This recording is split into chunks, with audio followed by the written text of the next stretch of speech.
E aí galera, beleza? Bom, passando para semana 3 do PET volume 2, primeiro ano do ensino médio, né?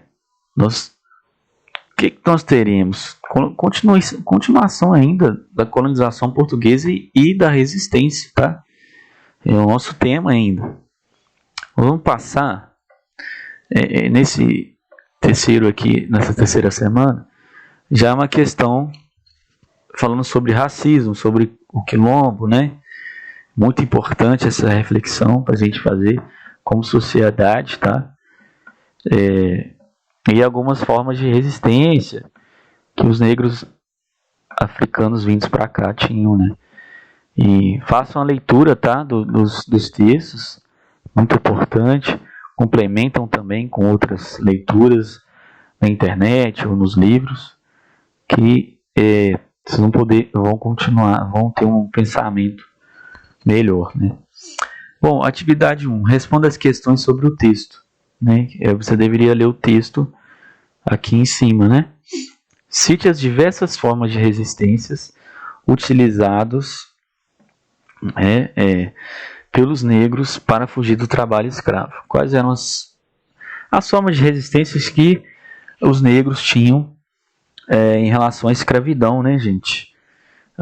O negro não é objeto, a gente precisa frisar isso aqui, evidenciar que o escravo não era objeto do senhor, né? Ele era um sujeito também, né? Não é tratado só como mercadoria. Tanto é que ele era tratado como mercadoria, mas ele é um sujeito também. Ele pensa, ele revolta, ele é resistente, né? Ele cria suas lutas, tá? O que nós temos que apontar aqui agora? Bom, número 1. Haviam diversas formas de resistência pelos negros em relação à escravidão.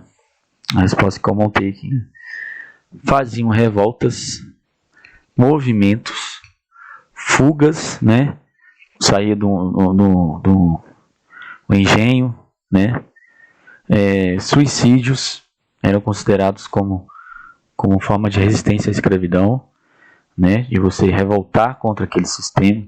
Assassinatos de seus senhores de engenho, feitiçaria, capoeira, como forma de arte. Também através da música, das artes e da religião, em que praticavam os seus costumes. E por último, rebelavam-se nos quilombos. Então a gente vê muitas formas de resistência, né, dos negros contra o sistema escravista, né, gente? Muito importante a gente ver isso, que os negros resistiram também a essa questão, né? Eles não aceitavam isso de forma branda, né?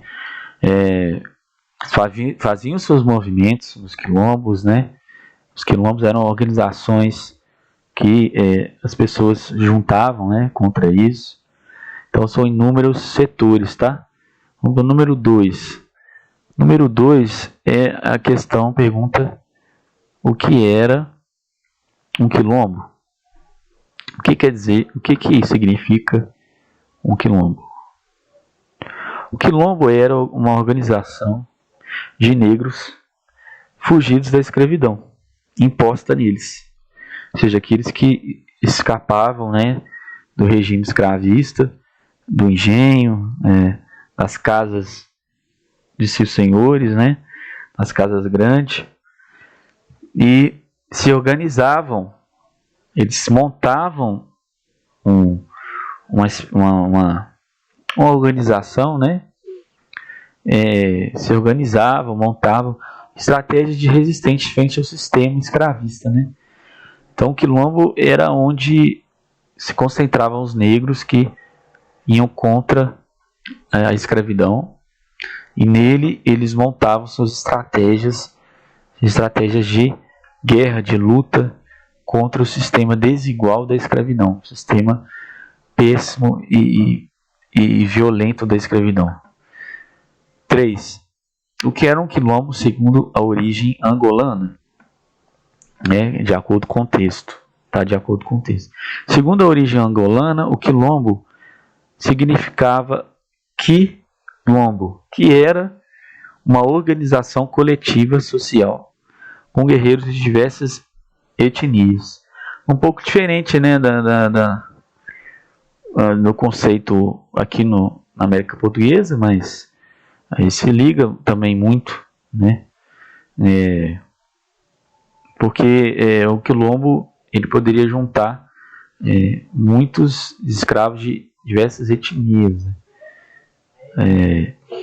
Bom, segundo o Conselho Ultramarino de 1740, o que o rei de Portugal considerava como quilombo? Bom, segundo o Conselho,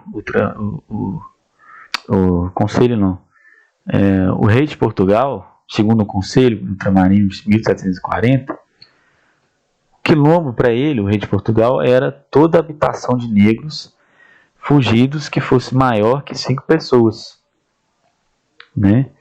Segundo ele, era essa visão aí, tá? Número 5. Vamos passar para o número 5.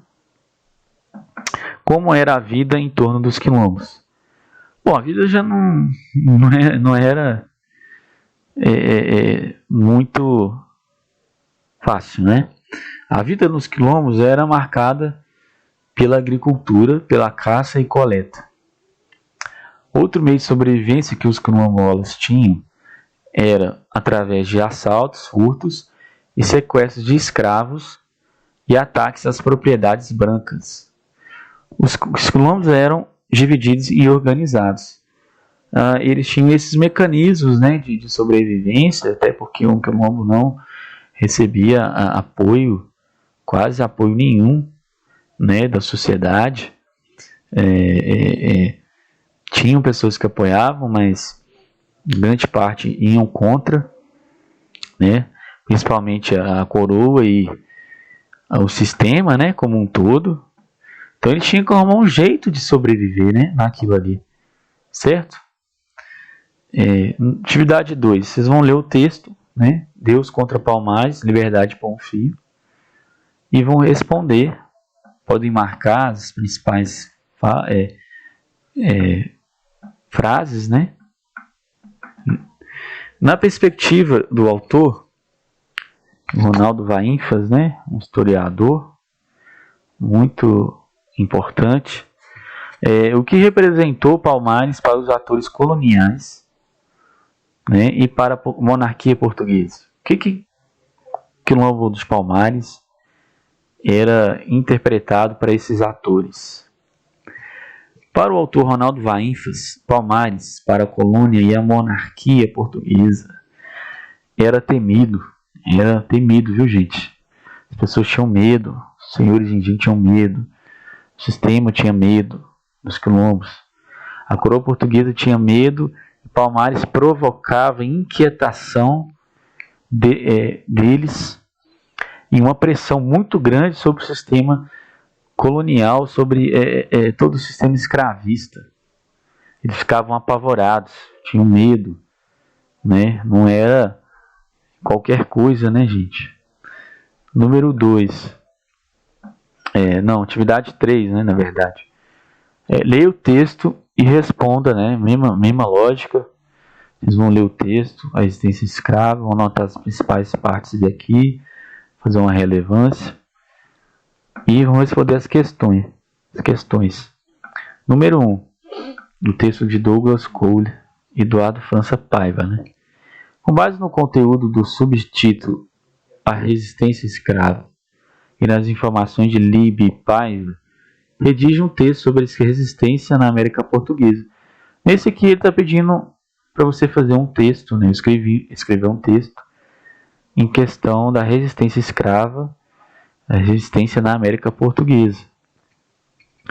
E eu montei um textinho aqui, um texto, né, para auxiliá-los aí também, vocês terem ideias,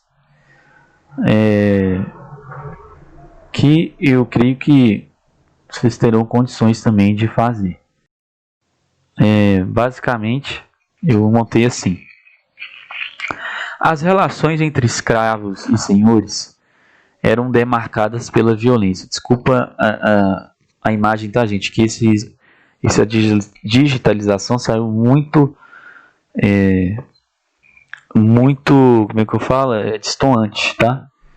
As relações entre escravos e senhores eram demarcadas pela violência deste sobre aquele, do senhor, né, sobre os escravos. Contudo, existiam resistências dos negros. Ela poderia ser individual ou coletiva, a resistência dos negros. Como exemplo da coletiva era a sabotagem que estragava as máquinas e os maus tratos dos animais pelos escravos frente aos seus senhores. Outra poderia ser coletiva, era o incêndio de canaviais, né? Coletiva porque juntavam muitos escravos em grupos, se dividiam e faziam suas estratégias contra os senhores de engenho aí. A respeito das resistências individuais, eram o suicídio, né? Que é uma resistência individual. Suicídio é uma resistência individual. A morte dos filhos, dos seus próprios filhos, né?